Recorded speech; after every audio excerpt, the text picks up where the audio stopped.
सर्वधर्मस्थापकस्त्वं सर्वधर्मस्वरूपकः आचार्याणां महाचार्यो रामकृष्णाय ते नमः। यथाग्नेर्दाहिका शक्ति रामकृष्णे स्थिता हिया सर्वविद्यास्वरूपां तां शारदां प्रणमाम्यहम्। शारदां प्रणमाम्यहम्। परतत्त्वे सदा लीनो रामकृष्णसमाज्ञया यो धर्मस्थापनरतो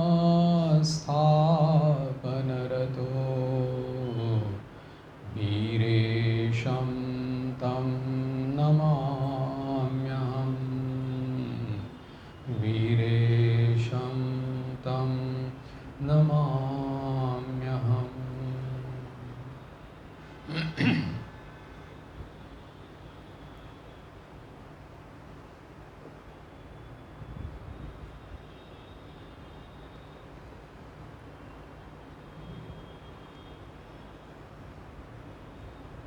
वेदांत दर्शन के आधुनिक भाष्यकार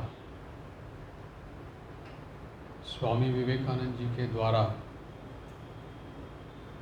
दिए गए प्रैक्टिकल वेदांत या व्यावहारिक जीवन में वेदांत के ऊपर दिए गए प्रवचनों की हम लोग चर्चा कर रहे थे। वेदांत को कर्म जीवन में कार्यकारी बनाने का स्वामी जी का ये जो संकल्पना थी, ये अध्यात्म जगत में एक विशिष्ट घटना है, या एक स्वामी जी ने इसको एक विशिष्ट उपहार दिया है।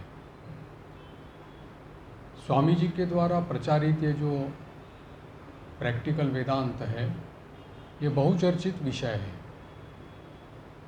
हम लोगों ने पिछली बार की चर्चा में प्रैक्टिकल जो शब्द था उसके अर्थ देखे थे, जिसमें डिक्शनरी मीनिंग कहा था कि जो ऑपोजिट टू थ्योरी, यानी जिसको प्रैक्टिस कर सकते हैं, कैपेबल ऑफ बीइंग प्रैक्टिस्ड, यानी कि प्रयोगात्मक या क्रियात्मक आध्यात्मिकता। दूसरा उसका हम लोगों ने अर्थ देखा था कि उसका यानी कि वो संभव है कि नहीं, इस अर्थ से फिजिबिलिटी।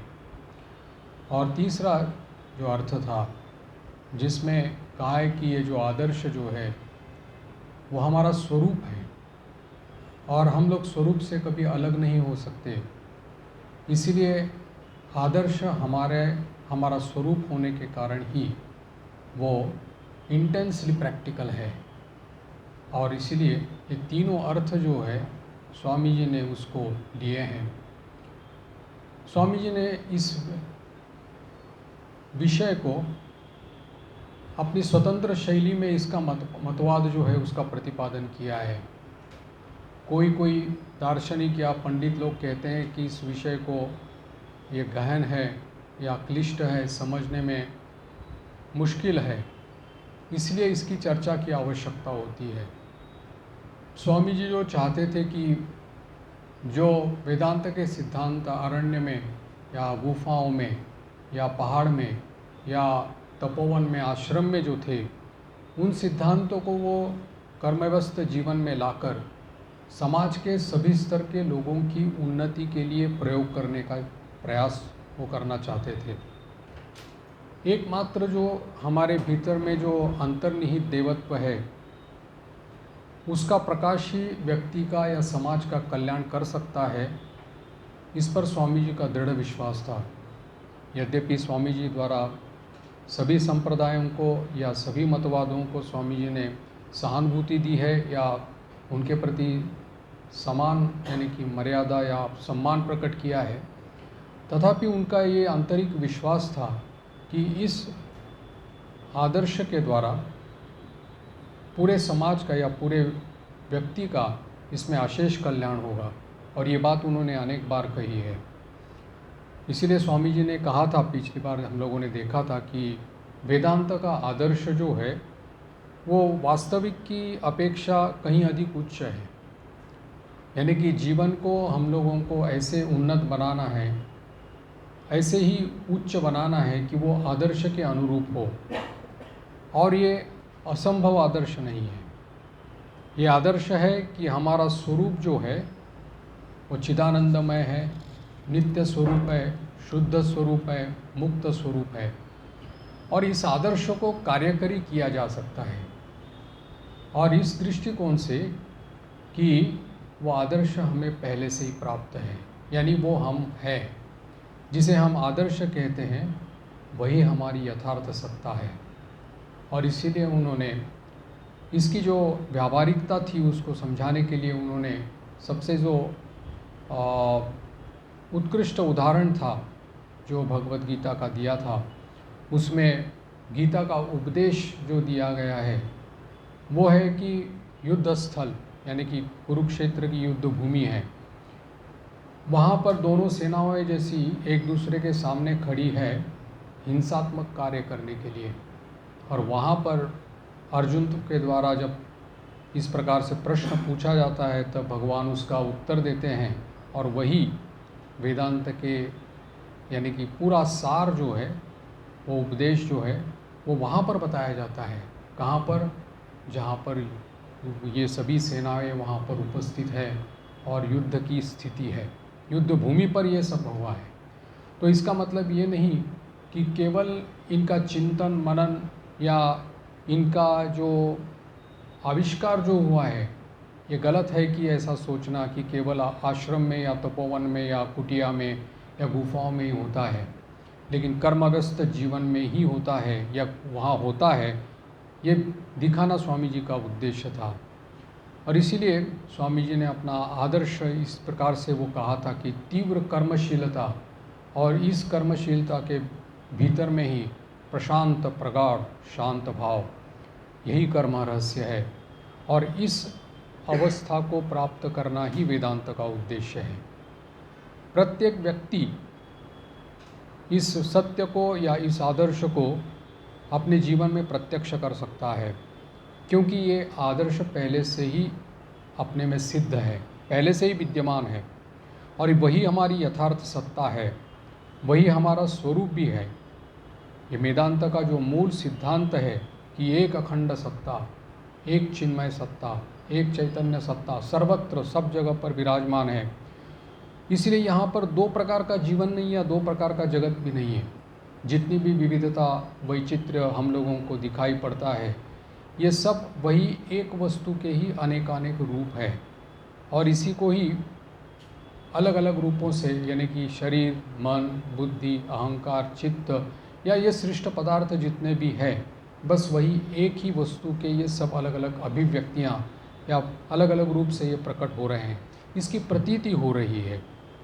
तो इसलिए जो भेद हम लोगों को दिखाई पड़ता है वो परिणामगत भेद है, प्रकारगत भेद नहीं है। यानी difference is only in degree, not in kind. तो इसीलिए स्वामी जी ने ये कहा है कि इस आदर्श को, यानी कि अगर ये आदर्श हमारे सामने है और इस आदर्श को अगर मैं अपने जीवन में उतार नहीं सकता हूँ, तो इसका मतलब ये नहीं कि उस आदर्श को मैं नीचा बना करके उस मेरे जीवन के साथ उसको सामंजस्य कर लूँ और ऐसा करके मैं अपनी दुर्बलता का समर्थन करूँ, ये उनको अभिप्रेत नहीं है। इसलिए कहते हैं कि उस जीवन को, हमारे ही जीवन को ऐसा उन्नत या उच्च बनाएं कि उस आदर्श के अनुरूप उसको बनाएं। और इसलिए चाहते थे कि ये जो व्यावहारिक जगत और आध्यात्मिक जगत या बाहर के जगत में जितनी भी विविधता है या अलग अलग प्रकार के भेद हैं, इस दीवार को तोड़ना चाहते थे, इस भेद को जो है वो मिटाना चाहते थे।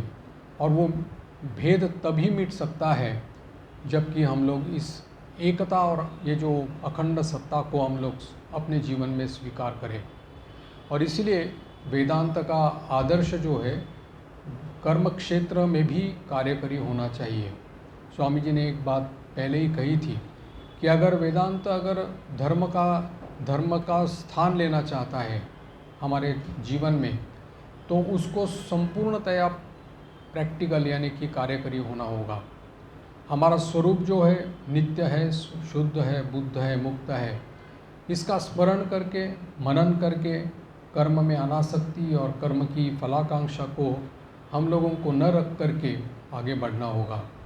इसीलिए ये समत्व बुद्धि एवं शांत भाव दोनों, इसका पोषण केवल इसी भाव से हो सकता है। स्वामी जी का इसके ऊपर बहुत बड़ा विश्वास था और इसीलिए स्वामी जी का ये आंतरिक जो उनकी जो विश्वास जो था कि सब स्तर के मनुष्य जो हैं इस आदर्श का चिंतन कर सकते हैं एवं उसके द्वारा उपकृत भी हो सकते हैं।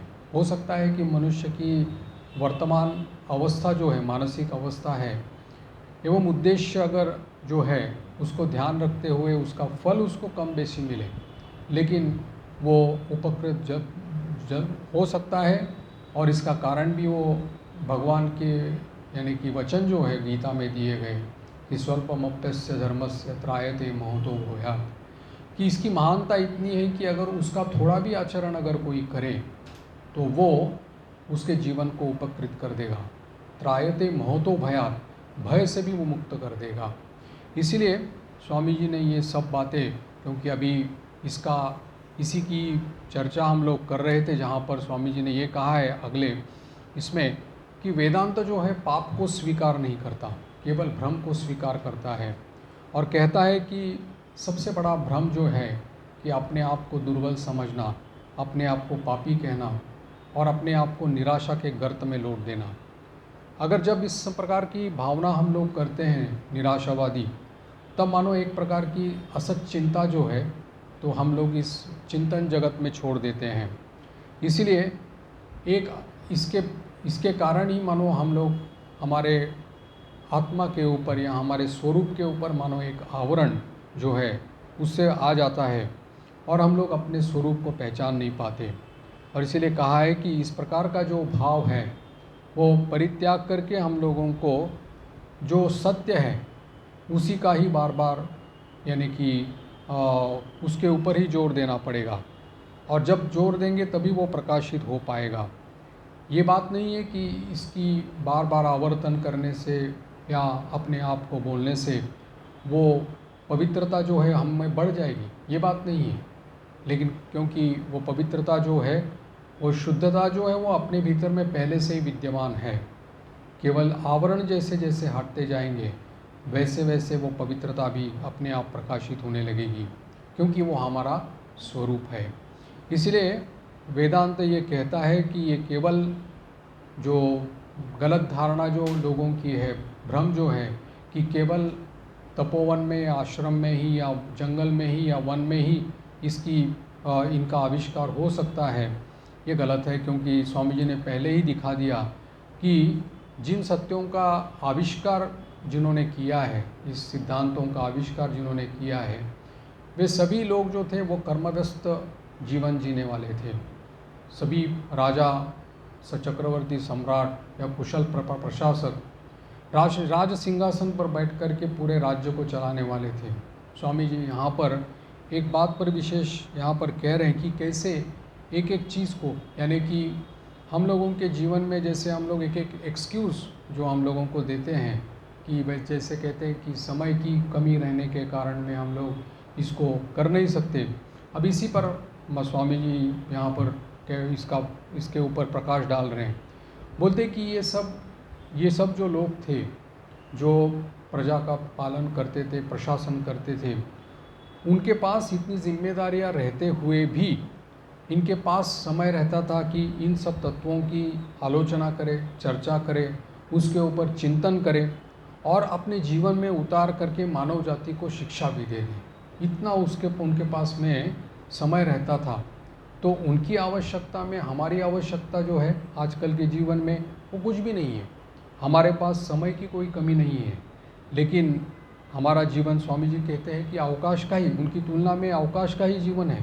स्वामी जी कहते हैं कि जैसे युद्ध भूमि पर अर्जुन जैसे वहाँ पर उस जगह पर खड़ा है कि जहाँ पर उसके ऊपर पूरे युद्ध का निर्णय जो है निर्भर करता है, तो उसके पास में इस तत्वों की आलोचना करने के लिए समय है उस जगह पर। तो फिर अर्जुन की तुलना में हमारी जो आवश्यकता है वो कुछ भी नहीं है। तो इसलिए कहा है कि युद्ध कोलाहल के बीच में अगर इस दर्शन की या सिद्धांतों को सुनने में और कार्यान्वित लाने में अगर इन लोगों को समय मिल सकता है, तो अपेक्षाकृत हमारा जीवन जो है काफ़ी आराममय है, हम लोगों के पास में समय काफ़ी है। इसलिए हम लोग जो सोचते हैं कि हमारे पास समय कहाँ है कि इस सब चीज़ों के लिए, तो वो हम लोग अपने आप से मानो एक प्रकार से झूठ बोल रहे हैं। और इसलिए हम लोग के पास इतना समय है कि हम एक नहीं, कम से कम 10-50 जो आदर्श हैं उनको भी अपने जीवन में ला सकते हैं। और इसलिए कहा है कि वेदांत जो है इस प्रकार की शिक्षा कभी नहीं देता कि वो असंभव कोई है, इस प्रकार की शिक्षा कभी नहीं देता। लेकिन प्रत्यक्ष जीवन को आदर्श के साथ में समन्वित करना पड़ेगा, क्योंकि सभी जीवन जो है वो एक रूप है। इसमें उन्होंने ये कहा है कि ये जो मूल सिद्धांत वेदांत का जो है वो एकत्व का है या एक अखंड सत्ता का है। इसमें दो भाग नहीं है, द्वित्व नहीं है, दो प्रकार का जीवन नहीं है, दो प्रकार की जगत नहीं है। भले ही वेदों में हम लोग देख ले कि पहल उसकी यानी कि लोगों को इस प्रकार से प्रवृत्ति परायण होकर के निवृत्ति के मार्ग में जाने के लिए पहले स्वर्ग आदि के विषय में उसकी चर्चा हुई होगी, लेकिन अंत में जब देखा जाता है कि उसके बाद में फिर धीरे धीरे उसी निवृत्ति परायण बना करके उस उच्चतम आदर्शों की प्रति यानी कि हम लोगों को प्रेरित करते हैं। तो इसीलिए जीवन एक है, जगत एक है, सत्ता एक है, बस भेद जो है जैसे स्वामी जी कहते हैं difference is only in degree not in kind, केवल परिणामगत भेद जो है दिखाई पड़ता है। और इसीलिए स्वामी जी यहाँ पर उदाहरण देते हैं कि जैसे अगर सब कुछ एक है, यानी कि हमारा मनुष्य जीवन, पशु जीवन या और भी जितने भी प्राणी हैं वो सब एक सत्ता में सब कुछ यानी कि ओतप्रोत है। तो हम लोगों को जो फ़र्क दिखाई पड़ता है वो केवल परिणामगत है। और इसीलिए स्वामी जी कहते हैं कि एक तिनका और एक पौधा, जैसे अगर पास से देखें तो उसमें हम लोगों को अंतर दिखाई पड़ता है, लेकिन अगर ऊंचे यहाँ पर जा कर के अगर हम लोग देखो तो नीचे का तिनका और वृक्ष जो है वो समान ही एक तरह से दिखाई पड़ेगा। इसीलिए सभी एक समान है उस उच्च दृष्टि से देखा जाए तो स्वामी जी कहते हैं कि कहीं हम लोग अपने जीवन में भी इस प्रकार से व्यावहारिक शब्द का गलत प्रयोग न कर बैठें। और इसलिए कहा कि आदर्श को कभी नीचा करके कभी मेरी दुर्बलता का समर्थन हम लोग कभी नहीं करना चाहिए। तो ये आदर्श को जो अपने जीवन में उतारने के समय में जब जैसे कि विभिन्न प्रकार के लोग हैं, उनकी अलग अलग रुचियां हैं, अधिकारी भेद, प्रकृति भेद है, तो वो जो लोग इस आदर्श को ले नहीं सकते, उसको अपने जीवन में उतार नहीं सकते, तो वो लोग चाहते हैं कि इस आदर्श को इस हमारे जीवन के साथ में सामंजस्य हो। तो इसीलिए हम लोगों को संसार में प्राय देखा जाता है कि अगर कोई किसी को आदर्श की बात करे और उसको बोले तो उसको वो पसंद नहीं आता, क्योंकि उसके लिए उसको एक प्रकार का त्याग अवलंबन करना पड़ता है कि ये छोड़ दो, ये है नहीं कुछ, तो वो छोड़ना नहीं चाहता क्योंकि भीतर की आसक्ति होने के कारण। लेकिन ऐसे सिद्धांतों को अगर कोई कहे जो उसके मन के अनुकूल हो, जो उसके मन की इच्छाओं के अनुकूल हो, तब वो तुरंत ही मान लेता है और कहता है कि ये प्रैक्टिकल है। यानी कि उसकी प्रैक्टिकल की जो परिभाषा है वो भी उसकी इच्छा के अनुसार या उसके भीतर का जो भीतर की जो वासना है या कामना है उसके अनुरूप बदलती रहती है। और इसीलिए इसका गलत प्रयोग न हो, इसके लिए स्वामी जी यहाँ पर सावधान कर रहे हैं।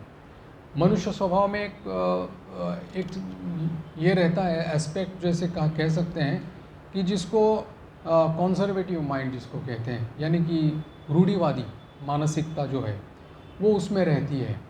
और बहुत दिनों तक इसी रूढ़िवादी जीवन जीते जीते जीते मानो वो उसको अच्छा लगने लगता है, तब उससे ऊपर उठने की उसकी इच्छा नहीं होती। अगर किसी को कहे कि इस रूढ़ी से जो हम लोग चल रहे हैं उसके अगर ऊपर उठ जाए तो वो तुरंत उसमें उसके भीतर में विद्रोह आ जाता है और उसके ऊपर उठना नहीं चाहता, क्योंकि जानता है कि इसके लिए उसको त्याग स्वीकार करना पड़ेगा, संघर्ष का जीवन जीना पड़ेगा। इसीलिए वो चाहता है कि इसी जो रूढ़िवादी जीवन है उसी में ही करें। लेकिन आदर्श जो हम लोगों का है, वेदांत का जो आदर्श है, अगर उस वहाँ तक हम लोगों को पहुँचना है तो संघर्ष के बिना नहीं हो पाएगा। तो इसीलिए जो हम लोगों को स्वामी जी का यहाँ पर कहना है कि जो जीवन का सर्वोच्च आदर्श दर्शाता है तो उसकी बातें ही हम लोगों को सुननी चाहिए। कभी अगर कोई अपना वासना चरितार्थ करने के लिए अगर कोई इस प्रकार की वकालत करें तो उससे सावधान रहना चाहिए, क्योंकि हमारा जीवन जो है वो कहीं इंद्रियों के भोगों में फंस कर एकदम हम लोग कहीं गलत रास्ता ना पकड़ दें। इसलिए ऐसी उसको शिक्षा उस प्रकार से देनी पड़ेगी। स्वामी जी कहते हैं कि हमारे यहाँ पर उल्लेख कर रहे हैं कि हाँ, हमारे देश में संप्रदाय जो है एक मशरूम की तरह आते हैं, प्रतिवर्ष नए नए संप्रदाय आते हैं। और संप्रदायों में भी कोई जैसे कि एक तरह से अपने मन के अनुकूल या इच्छा के अनुकूल जीवन जीने वाले, और दूसरे संप्रदाय होते हैं कि जैसे कि सत्याकांक्षी, यानी सत्य को ही अपनाने वाले। तो इस बीच में जो कोई समझौता नहीं करते वही जीवन में उन्नति कर सकते हैं। और इसीलिए आदर्शों के साथ में कभी इस सांसारिक वासनाओं का कभी भी सामंजस्य नहीं करना चाहिए। और इसीलिए स्वामी जी ने यहाँ पर कहा है कि मनुष्य को जो है सांसारिक दास्ता के स्तर पर कभी घसीट के ले आना नहीं चाहिए, लेकिन उसको ईश्वर तक उठा ले आना चाहिए। दूसरी बात यह है कि जो विविधता वैचित्र्य जो हर व्यक्ति में हम लोगों को दिखाई पड़ती है, उसमें हम लोगों को किसी की साथ में घृणा नहीं करनी चाहिए। पहली बात। सबसे बड़ी हम लोगों की जो एक मानसिकता रहती है, कोई भी वस्तु व्यक्ति स्थान हो, वो हम लोग उसको जब देखते हैं तब दोष और गुण इन दोनों से देखते हैं, कोई भी चीज़ हो।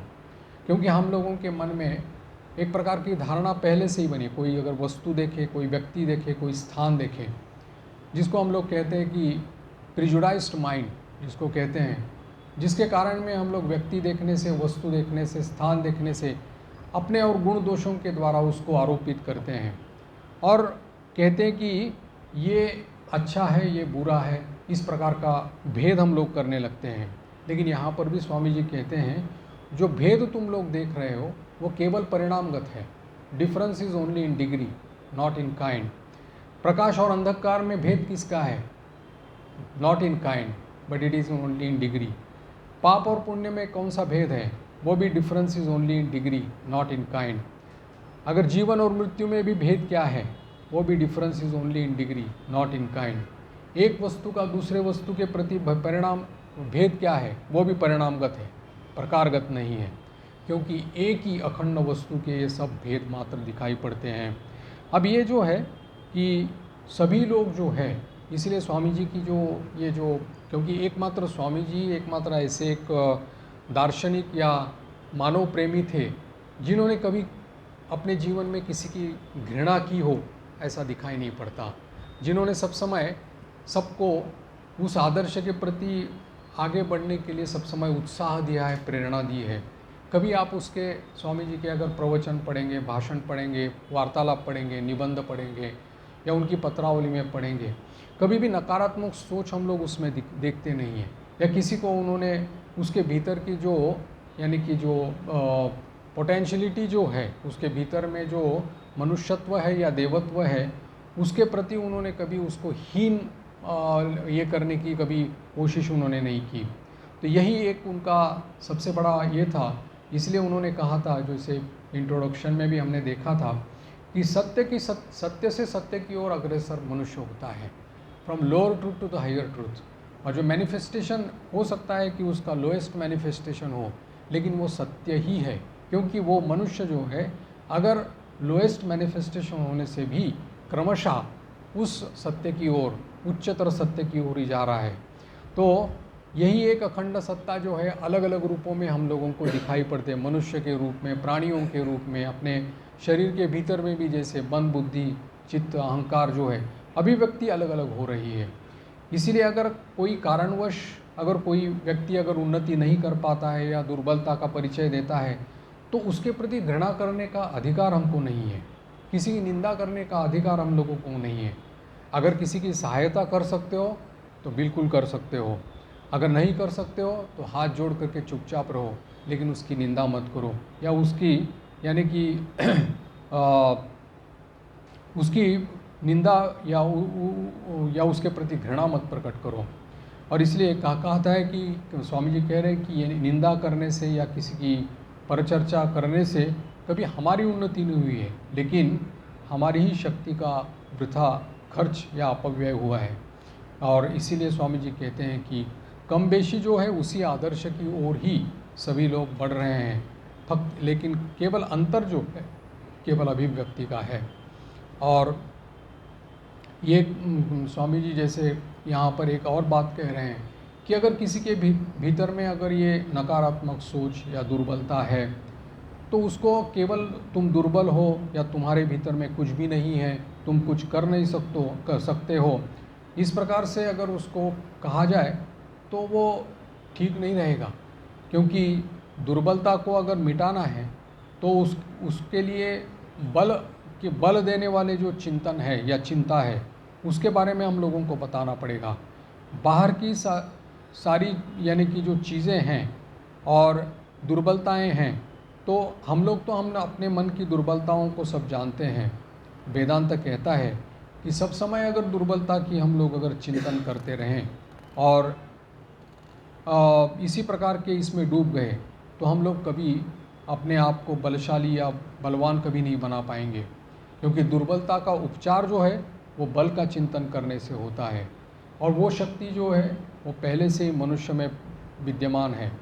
और इसलिए ये कहते हैं कि इस मनुष्य को याद दिला दो कि उसको पापी न कह करके, उसकी निंदा न कह करके, लेकिन उसका विपरीत जो है वो मार्ग उसको ग्रहण करके उसका जो स्वरूप है, नित्य शुद्ध बुद्ध मुक्त स्वरूप है, उसके बारे में तुम उसको बार बार बोलते रहो। और इसी से ही, इस आत्माभिव्यक्ति से ही उसका जो निम्नतर रूप जो है वो धीरे धीरे वो उच्चतर रूप की तरफ प्रकाशित होने लगेगा। ये एक बात हम लोगों को सब समय स्वामी जी कहते हैं कि याद रखनी पड़ेगी। कभी भी इस प्रकार की नकारात्मक सोच या मैं नहीं कर सकता, यह हो नहीं सकता, इस प्रकार की बात हम लोगों को नहीं करनी है, क्योंकि पहले से ही ये शक्ति जो है वो अपने भीतर में है। और ये सभी नीति शास्त्र के वेदांत सिद्धांत है। वो कहते हैं कि ये सभी सिद्धांत जो है अब समय आया है कि इसको हमारे दैनंदिन जीवन में, हमारे ग्रामीण जीवन में, हमारे सामाजिक जीवन में, हमारे राष्ट्रीय जीवन में, हमारे पारिवारिक जीवन में, इन सब में लाने की अभी यहाँ पर ज़रूरी आ गई है। क्योंकि स्वामी जी का ये कहना है कि अगर ये वेदांत का जो आदर्श है वो अगर मनुष्य जहाँ है और जैसा है वहाँ से अगर उसको सहायता नहीं दे सकता, तो फिर उसकी कोई उपयोगिता नहीं है, वो केवल एक कोरा सिद्धांत रह जाएगा। अगर मानव जाति का कल्याण का अगर कर्म जो यानी कि कल्याण का काम अगर यानी कि धर्म के द्वारा नहीं होता है, तो फिर वो धर्म किसी काम का नहीं रहता। उसको उस अवस्था में ही, जैसे भी उस अवस्था में हो, मनुष्य को उसकी सहायता करके उसकी उस दशा से ऊपर उठ करके उसको तत्पर और सक्षम बनाना, ये केवल इस आदर्श के द्वारा ही हो सकता है। चाहे वो मनुष्य गुलामी भी हो, आज़ादी में हो, या घोर पतन में पड़ा हुआ हो, या अत्यंत पवित्र हो, जैसे भी हो, लेकिन सर्वत्र जो है वो आदर्श जो है अगर इस मानव की सहायता कर सकने में समर्थ हो जाए तो ही धर्म का स्थान ग्रहण कर सकता है।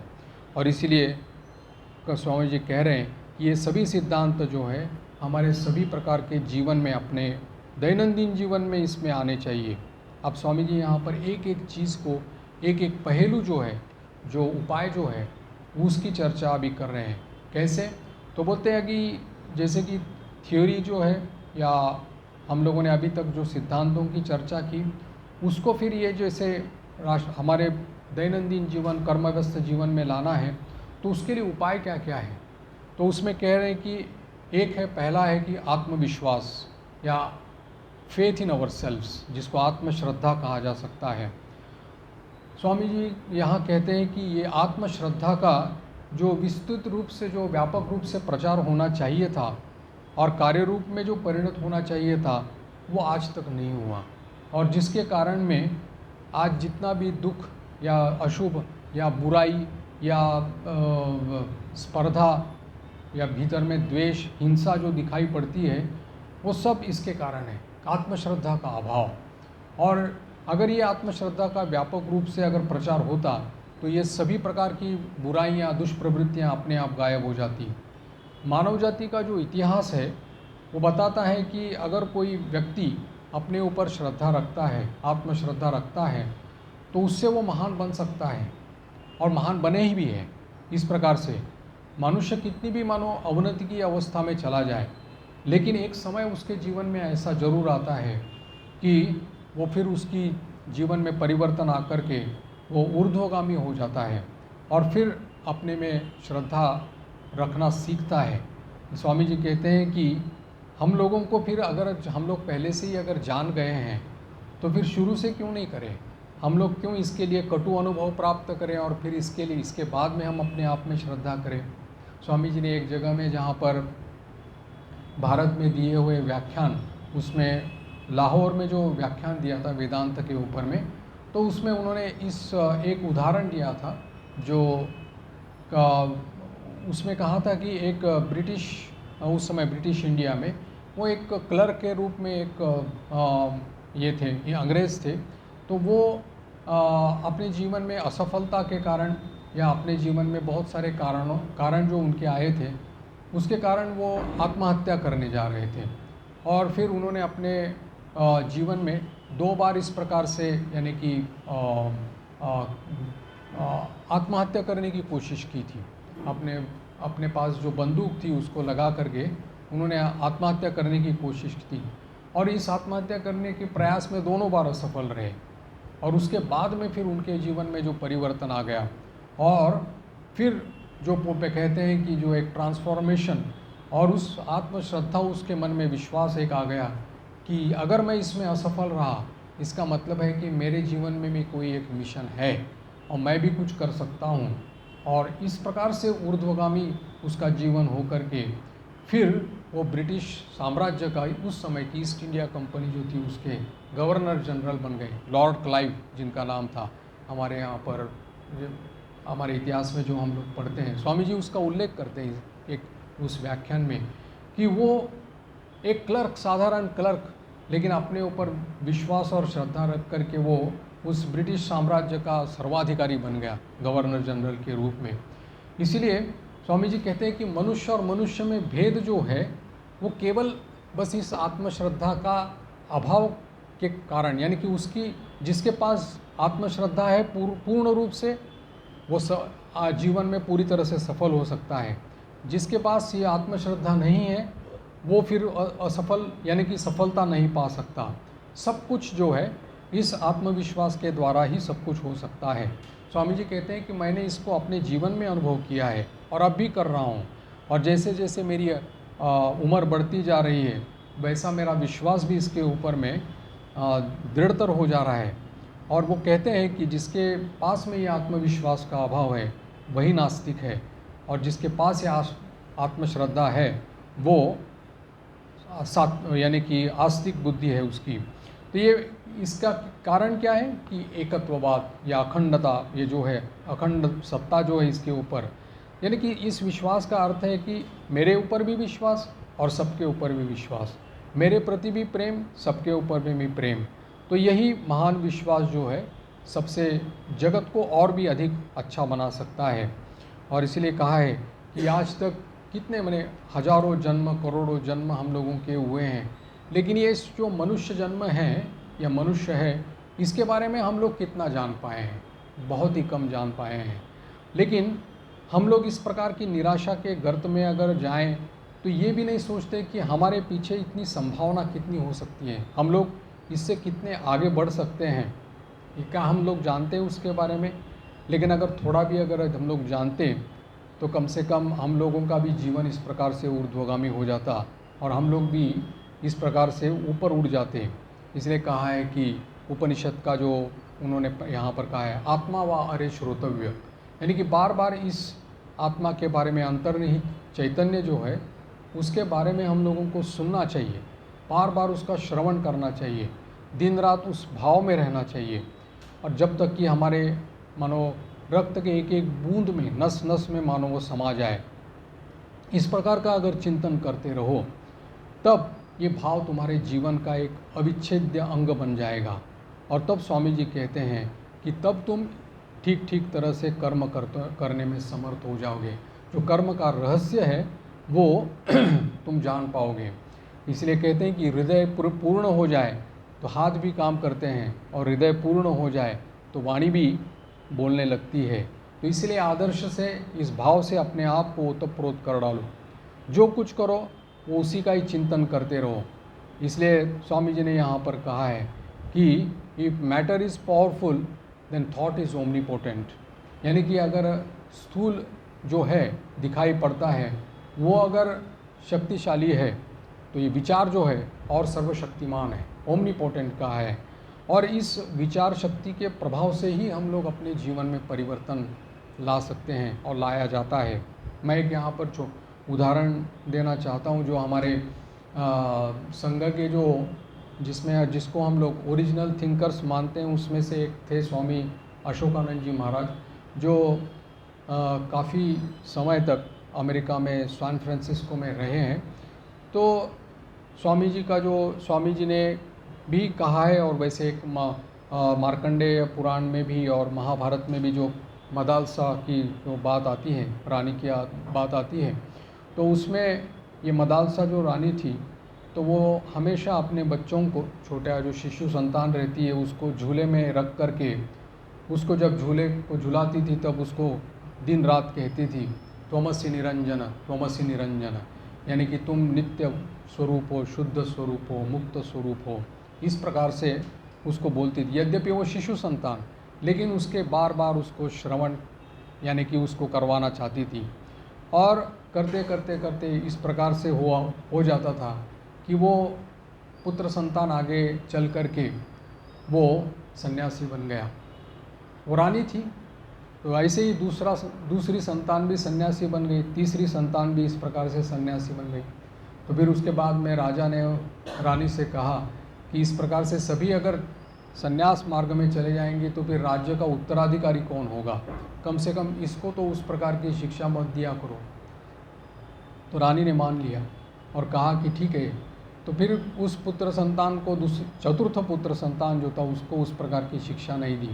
जब उस युवक अवस्था यानी कि जब वो किशोर अवस्था में आ गया, तो जैसे हमारे यहाँ पर प्रथा रहती है गुरुकुल में जा कर के शिक्षा लेने की, तब वो चला गया। तब उसके पास में उन्होंने केवल एक कागज़ का टुकड़ा दिया और उसमें कुछ लिख करके उसको दिया और कहा कि जब तुम्हारी गुरुकुल में शिक्षा ख़त्म हो जाएगी तब उसको तुम पढ़ करके देखो।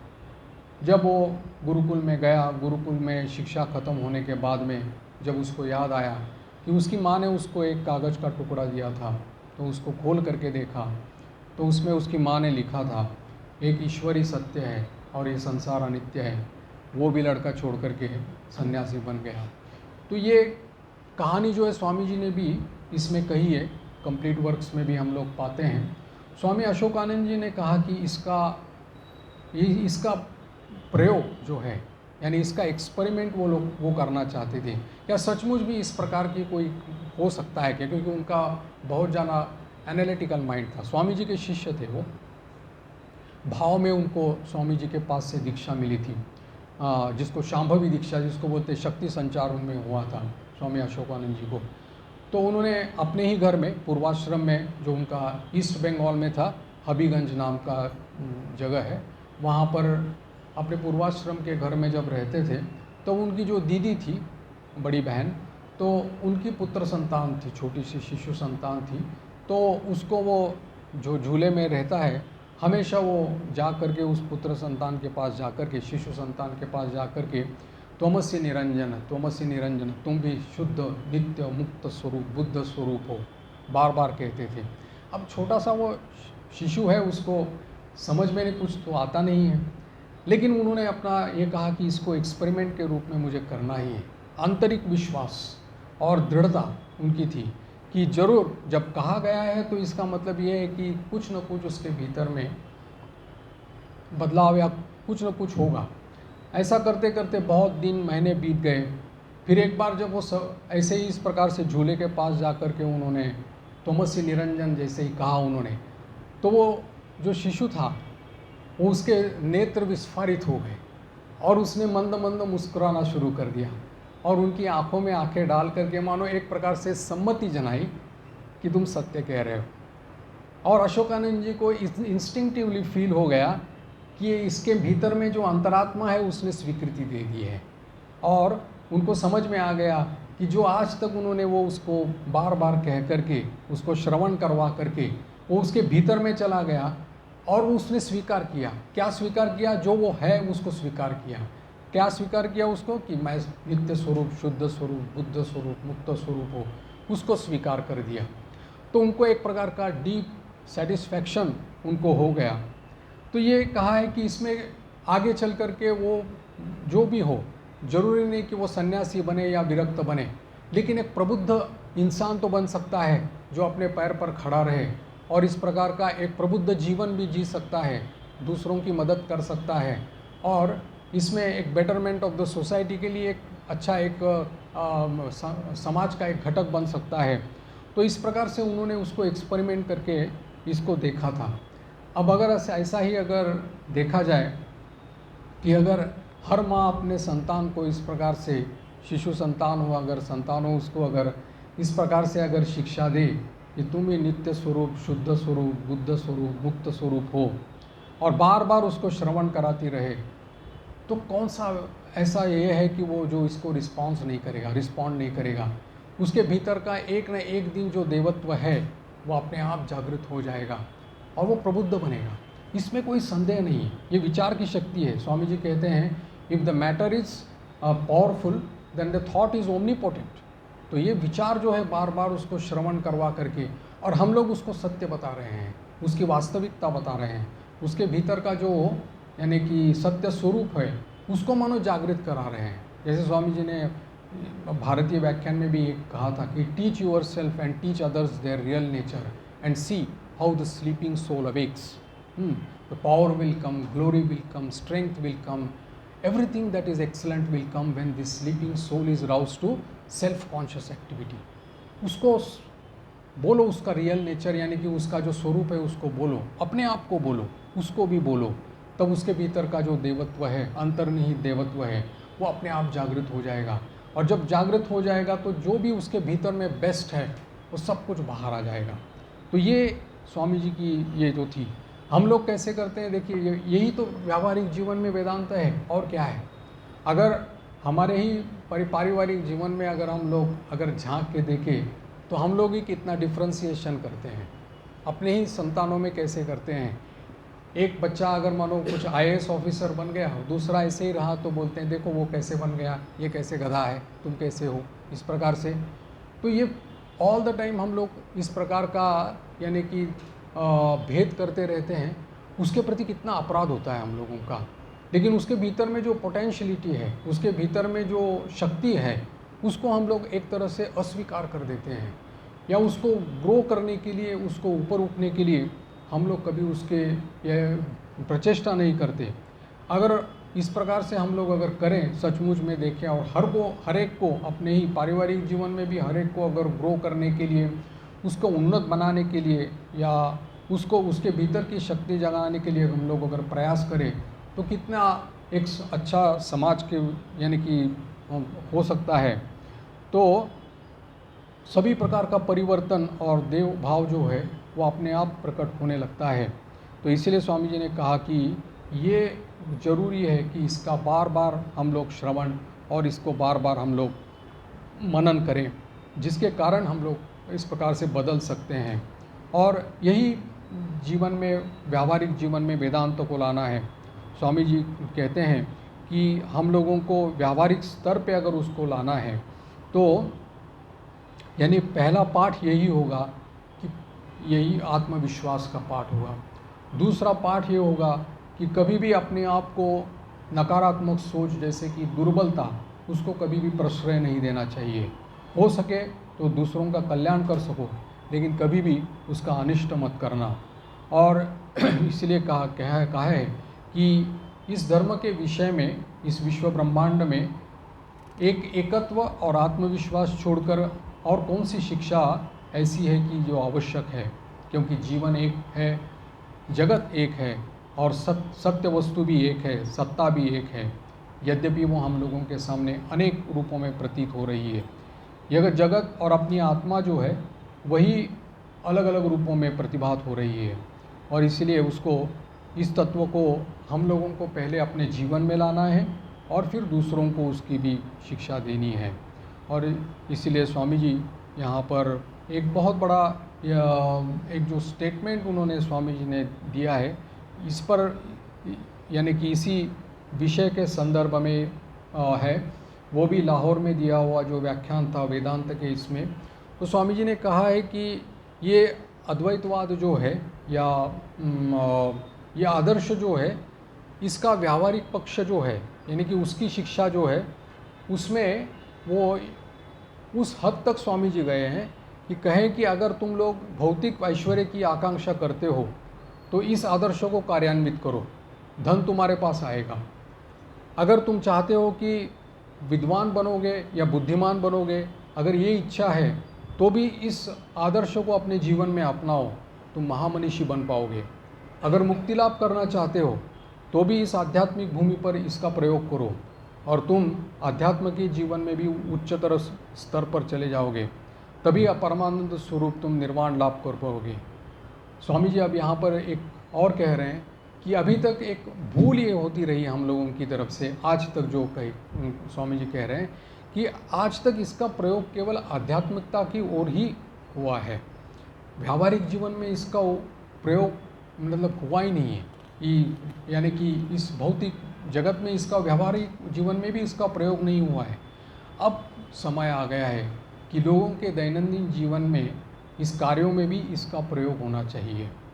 ये चाहे राजप्रासाद में हो, साधुओं की गुफा में हो, गरीबों की कुटिया में हो, यहाँ तक कि रास्ते के भिखारी भी जो हो, वो भी उसके जीवन में ये वेदांत जो है, यानी कि ये आदर्श कार्यान्वित होना चाहिए।